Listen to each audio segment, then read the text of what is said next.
ஓம் சரவண பவ. வேலும் மயிலும் சேவலும் துணை. என் பிள்ளையே,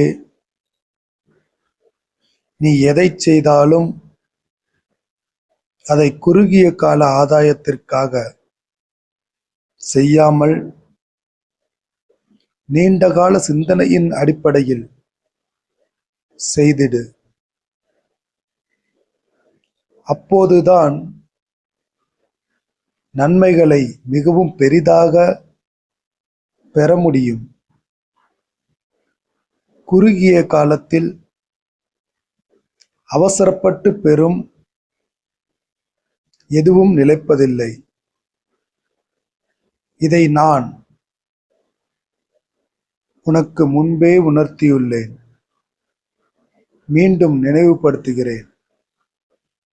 அதுபோல பேராசை வேண்டாம். பெரிய லட்சியங்களை பற்றி கனவு காணலாம், நேர்மறையாக சிந்திக்கலாம்.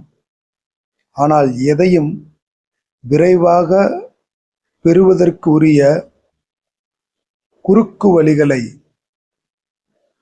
சிந்திக்கக்கூடாது. உன் கனவு நனவாவதற்கு தேவையான காலத்தை நீ கொடுத்தாக வேண்டும். அதற்காக காத்திருக்க வேண்டும். எல்லாமே உன்னிடம் முறையாக வந்து சேரும். முருகன் அருளால் நேர்வழியில்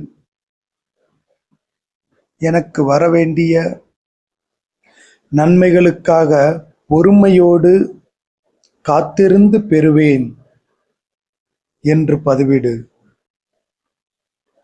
நீ அனைத்தும் பெறுவது உறுதி. நல்லதே நடக்கும்.